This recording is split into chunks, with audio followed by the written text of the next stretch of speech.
아브라함이라고 하는 이름이 창세기 셈의 족보에 처음으로 등장을 합니다. 창세기 11장 26절을 보면 데라가 70세에 아브라함과 나홀과 하란을 낳았다. 이렇게 기록하고 있어요.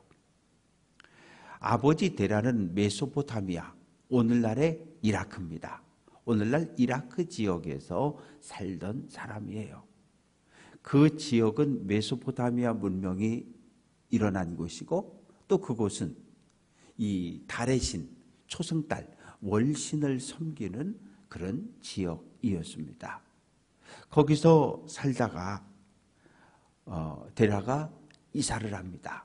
가나안 땅으로 가려고 그곳을 출발해서 가다가 하란이라고 하는 곳에 거기서 정착을 하게 돼요. 가나안 땅까지 가지 않고 그냥 하란에 살다가 205세가 되어서 아버지 데라는 먼저 죽습니다. 그런데 더 슬픈 거는 이 장남이 하란이었는데 하란은 아버지 데라보다 먼저 죽었어요. 이 하란이 낳은 자녀가 셋이 있는데 롯과 밀가와 이스가입니다. 이 세 자녀를 낳고 아버지 하란이 먼저 죽었고 그 후에 하란에 살다가 이제 데라가 하나님의 부름을 받게 됩니다. 아브라함은 사레와 결혼했고 나홀이라고 하는 아들은 밀가, 하란의 딸과 결혼을 하게 됩니다. 하란에서 살고 있는데 하나님께서 이제 하란에 살고 있던 아브라함을 불러내십니다. 아브라함아, 예 하나님, 너 얼른 보따리 싸라. 본토 친척 아비집을 떠나서 내가 내게 지시하는 곳으로 가라. 그래서 하나님의 인도함을 받아서 들어온 것이 가나안 땅 세겜입니다. 세겜이라고 하는 곳에 들어오게 되는데 아브라함, 유대인들은 아브라함을 믿음의 조상이라고 생각을 합니다. 그런데 아브라함은 정확하게 말하면 이스라엘 사람은 아니에요. 왜냐하면 이스라엘이란 나라가 언제 만들어집니까? 애굽에 살던 야곱의 자손과 수많은 잡족들, 애굽의 가장 밑바닥 인생을 살았던 사람들이 모세의 인도함을 따라서 출애굽을 하게 됩니다. 출애굽 1세대가 시내산 광야에 도착하게 되고 하나님 거기 내려오셨고 하나님과 언약을 맺습니다. 나는 너희의 하나님이다. 너희는 나만 섬겨야 한다. 예 하나님, 우리가 하나님을 우리의 왕으로 섬기겠습니다. 그래서 십계명이 선포되어지고 모세야, 예 하나님, 너 올라와. 그래서 계명이 주어지고 돌판을 들고 내려오고 그리고 내려와 가지고 전 이스라엘 백성들을 한자리에 불러 모아놓고 이 소를 잡아서 피를 큰 함지에다가 받고 반은 번제단에 뿌리고 그리고 반은 백성들에게 뿌리고 그리고 율법을 낭독합니다. 그렇게 해서 하나님과 이스라엘 백성 사이에 언약이 체결되어졌는데 언약이 체결되어질 때 피가 뿌려졌다는 게 중요해요. 피라고 하는 것은 짐승이 죽어야 나오는 거거든요. 소를 잡아서 그 피를 뿌렸어요. 무슨 의미입니까? 하나님과 맺은 이 약속을 깨트리면 죽는다는 거예요. 그러니까 하나님께서 우리에게 주신 말씀을 우리가 생명을 걸고 지켜내는 삶을 살아가는 것, 그것이 성도이고 믿음의 길입니다. 이때 이스라엘이라고 하는 신앙 공동체가 만들어지게 되는 거예요. 그런데 아브라함은 뭐 훨씬 이전 사람이니까요. 지금부터 4,000년 전 사람이고 출애굽이라고 하는 것은 1446년 일어난 일이니까 지금으로부터 3,500년 전. 그러니까 최소한 3,500년 전에 이스라엘이라는 나라가 공식적으로 세워졌고 아브라함은 그 훨씬 500년 전 사람이거든요. 그러니까 유대인들은 아브라함을 믿음의 조상이라고 이야기하지만 어떻게 보면 정확하게 말하면 이스라엘 사람은 아니었어요. 태어난 것을 기준으로 하면 갈대아 우르 아람 사람이었어요. 그래서 사도 바울이 이방 땅을 다니면서 이방인들에게 설교할 때 뭐라 그럽니까? 여러분, 아브라함을 보십시오. 아브라함도 여러분처럼 이방인이었습니다. 갈대아 우르 사람 아람 사람이었는데 하나님을 잘 믿어서 구원받았고 믿음의 조상이 되지 않았습니까? 그러니 여러분도 예수를 그리스도로 영접해서 하나님의 거룩한 백성이 되라고. 할례 안 받아도 됩니다. 절기 안 지켜도 됩니다. 정결한 음식 아멘하고 다 먹으면 됩니다. 그렇기 때문에 이방에서 사도 바울의 설교를 듣는 사람들이 아멘 아멘하고 전부 교회로 들어왔던 거예요. 왜? 유대교회 갔더니 할례 받으라고 그러고 정결한 음식만 먹으라고 그러고 절기 지키라고 그러고 예루살렘 성지순례 갔다 오라고 그러고 요구 조건이 많은데 사도 바울은 그런 거 다 필요 없다. 오직 예수를 그리스도로 영접하면 하나님의 거룩한 백성에 대해서 구원을 얻는다라고 설교하니까 얼마나 좋아요. 아브라함은 하나님 말씀에 순종해서 조카 롯과 아내 사레를 데리고 가나안 땅으로 들어옵니다. 가나안 땅에 들어왔는데 하나님께서 아브라함과 조카 롯을 복을 주셨어요. 가축의 수가 점점점 늘어나요. 그런데 가나안 땅에 내 땅이 없잖아요. 전부 남의 땅 임대해서 그렇게 살아가야 하는데 가축이 너무 많이 늘어나고 초지는 좁고 그러니까 아브라함의 목동들과 이 롯의 목동들이 자주 다투고 싸우는 거예요. 뭐 때문에 싸웁니까? 물 때문에 싸우고 풀 때문에 싸우는 거예요. 누구의 양을 먼저 물을 먹을 것인가?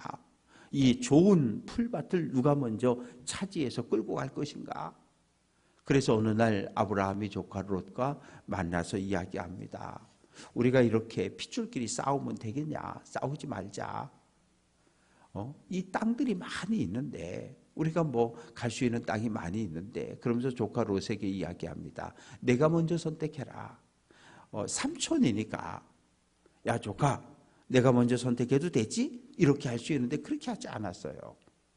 롯아 너에게 선택권을 먼저 줄 테니까 네가 오른쪽으로 가면 나는 왼쪽으로 갈 거고 네가 왼쪽을 택하면 나는 오른쪽으로 가마. 그렇게 해서 롯이 주변을 살펴봅니다. 그래서 간 곳이 어딘가 하면 소돔과 고모라가 있는 곳으로 갔는데 오늘 성경은 뭐라고 표현을 하고 있냐 하면 그 롯이 선택해서 간 소돔과 고모라 지역을 여호와의 동산, 아담과 하와가 살았던 에덴 동산 같고 애굽 같다고 표현하고 있어요. 아주 풀이 많고 물이 풍성한 지역으로 양떼를 끌고 가서 살았습니다. 그런데 어느 날 아브라함이 눈을 딱 들어서 보니까 건너편에 세 사람이 서 있는 거예요. 근데 예사 사람들이 아닌 것 같아요. 그래서 막 달려가서 인사를 하고 발을 씻겨드리고 그리고 집으로 초대해가지고 앉히고 음식을 만들어 대접할 테니까 좀 기다리라 그러고. 그런데 하나님이 아브라함에게 이야기하시는 거예요. 그러니까 하나님은 눈에 안 보이는 분인데 하나님이 사람의 모습으로 이 땅에 오신 거예요. 천사 둘을 데리고. 세 사람 가운데 한 사람은 하나님이고 두 사람은 천사였어요. 그래서 하나님이 이 땅에 왜 오셨을까? 2000년 전 하늘에 계신 하나님이 아기 예수의 모습으로 이 땅에 오셨는데 도대체 하나님이 왜 아기의 모습으로 이 땅에 오셨을까? 이 세상을 죄에서 구원하기 위해서. 4000년 전에 하나님이 왜 사람의 모습을 가지고 아브라함을 찾아오셨을까? 아브라함아, 이 하나님, 내년 이맘때 내가 너희 집에 다시 신방 올 텐데 아들이 있을 거야. 사례가 그 이야기를 듣습니다. 에이, 저 양반 농담하고 있어. 생리가 끊어졌고 내 남편 아브라함은 나이가 이미 100세 가까이 99세나 됐는데 무슨 소망이 있어? 비웃습니다. 그리고 두 번째가 소돔과 고모라의 심판과 관련된 이야기를 전해줍니다.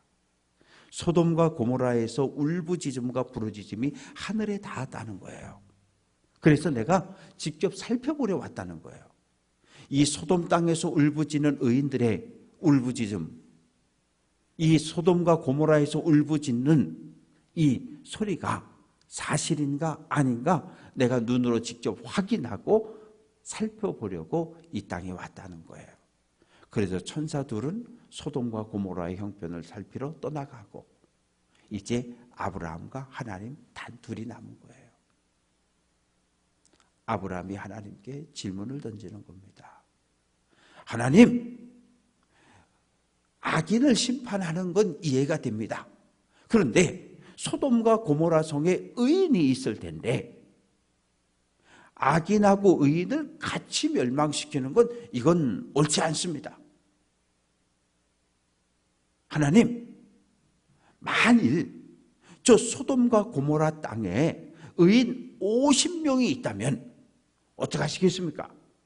그랬더니 그래, 50명 있으면 내가 의인 50을 봐서 소돔과 고모라를 심판하지 않을게. 아브라함이 가만히 생각해 보는 거예요. 거기 누가 살아요? 조카 롯, 그리고 롯의 아내, 그리고 두 딸이 결혼할 사위들까지 다 그 성에 살고 있거든요.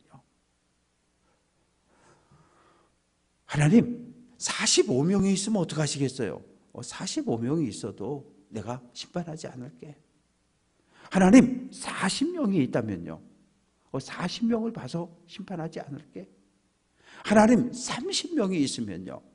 30명을 봐서 심판하지 않을게. 하나님, 20명이 있다면요? 20명을 봐서 심판하지 않을게. 곰곰이 생각을 해보는 거예요. 그리고 마지막 다시 한번 하나님께 떼를 쓰듯 이야기하는 거예요.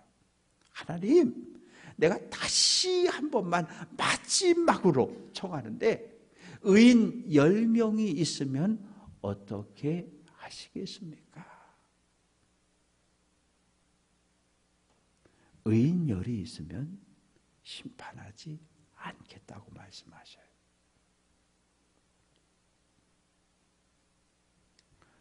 아브라함은 집요하게 계속 하나님과 협상을 하는 거예요. 왜? 소돔과 고모라 성에 살고 있는 조카 롯의 가정을 구원하기 위해서, 그리고 그 지역에 살고 있는 의로운 사람들을 구원하기 위해서 하나님에게 끝없이 기도하고 간구하고 요구하고 또 요구하고. 우리의 기도 생활은 어떻습니까? 아브라함아, 예 하나님, 내 아들 이삭 내가 네게 지시하는 산으로 가서 번제로 내게 바쳐. 아브라함이 하나님께, 하나님 20년만 기다려주세요. 아브라함이 지금 17살인데 조금 더 성장해서 가정 꾸리고 손주 낳아놓고 그러고 갖다 바칠게요. 그렇게 하지 않아요. 하나님과 협상하지 않아요. 내 아들 독자 이삭을 바치라 그랬을 땐 그 다음날 바로 데리고 모리아 산으로 가잖아요. 그런데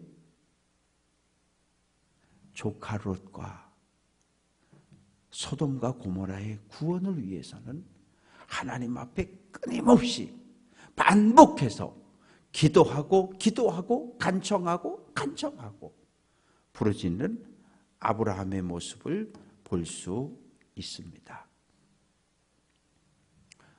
죄의 삭은 사망이라고 이야기해요. 소돔성과 고모라성은 하나님의 임박한 심판을 전혀 눈치채지 못하고 있어요. 소돔과 고모라 성에 살고 있는 모든 사람들이 임박한 하나님의 심판을 아무도 몰라요. 오직 한 사람, 아브라함만 아는 거예요. 믿음의 사람, 하나님의 말씀을 붙잡고 사는 사람, 오늘 이 시대에 일어나는 여러 징조를 통해서 오늘 이 시대 우리를 향한 하나님의 뜻이 무엇인지를 알고 찾은 사람은 기도할 수밖에 없는 거예요. 왜요? 나만 예수 잘 믿고 구원받으면 된다고요? 아니요. 내 핏줄들은 어떻게 할 거예요? 조카 롯과 그리고 그 딸들은 내 핏줄이 소돔과 고모라 성에서 살고 있는데 그냥 죽게 내버려둘 수 없잖아요. 그래서 하나님께 중보기도 하고 또 부르짖고 또 간구하고 또 간구하고 어떻게든지 하나님의 심판을 면할 수 있도록 울부짖는 아브라함의 모습을 볼 수 있습니다. 하나님은 오래 참는 분이셔요. 근데 우리가 오해하고 착각을 해요. 하나님이 오래 참으시니까 오래 참으시는 하나님을 영원히 참는다라고 영원히 참으시는 분으로 우리가 오해를 해요. 아니요. 하나님은 오래 참고 기다리시지만 영원히 참는 분은 아니셔요. 하나님이 정한 때가 되면 가차없이 심판하시는 하나님인 것을 우리는 알아야 합니다. 그러면 말씀을 정리해 보면 소돔과 고모라 성이 멸망당한 이유는 무엇입니까? 의인 열이 없었어요. 우리 공동체가 의인 열이 없다면 하나님의 심판을 피할 수 없다는 거죠. 우리 가정을 구원할 의인이 없다면 우리 가정은 어떻게 할 거냐고요. 모든 사람이 다 잠들어 있어도 하나님의 뜻을 발견하고 하나님의 뜻을 깨달은 우리는 누군가는 깨어서 부르짖고 기도해야죠. 그래야 우리 가정을, 우리 교회 공동체를, 우리 지역사회를 하나님의 임박한 심판에서 구원할 수 있습니다. 뭐 죽든지 말든지 뭐 하나님의 심판이 임하든지 말든지 나는 소돔과 고모라에 안 사는데 뭐 조카 새끼 죽든지 말든지. 아니요, 그럴 수 없어요. 그럴 수 없어요. 왜? 핏줄로 연결되어 있잖아요. 가족이잖아요. 교회 공동체, 믿음의 공동체, 오늘도 내일도 하나님 나라에서까지 함께 믿음의 길을 달려갈 믿음의 공동체잖아요. 영적 가족이잖아요. 어떻게 고난당하고 심판당할 걸 뻔히 알면서 어떻게 침묵하고 어떻게 기도하지 않을 수 있습니까? 아브라함의 간절한 기도는 결국 조카 롯을 살렸고 두 딸을 살리게 돼요. 사위들 하나님의 심판이 곧 임박해서 떠나자 웃어요. 농담으로. 들은 척도 안 해요. 마찬가지예요. 예수 믿어야 된다고 복음을 듣고 예수 믿어야 구원을 얻는다고 아무리 이야기해도 안 들어요. 비웃어요. 조롱해요. 그래도 기도해야 해요. 우리가 할 수 있는 건 기도밖에 없어요. 다른 무엇인가 내가 할 수 있는 일이 있다면, 그래서 구원시킬 수 있다면 좋은데 인간적인 방법으로는 할 수 있는 게 아무것도 없어요. 오직 하나, 기도하는 것. 오늘 이 새벽 함께 기도하기를 원합니다. 우리의 가정에, 우리의 사촌 가까운 형제들 가운데 아직 복음이 들려지지 않아서 완악한 마음으로 복음을 거부하는 가족과 친척들, 친구들을 위해서 기도하시고, 또 우리 교회가 세워진 이 지역사회를 위해서 춘천시가 거룩해지기를, 나를 통해서 또 한 영혼이 구원받는 놀라운 역사가 일어나도록, 그리고 우리 교회가 기도의 불이 꺼지지 않는 늘 새벽부터 저녁까지 부르짖어 구하는 기도가 끊어지지 않는 교회가 되게 해달라고 주여 3번 부르고 통성으로 기도합니다.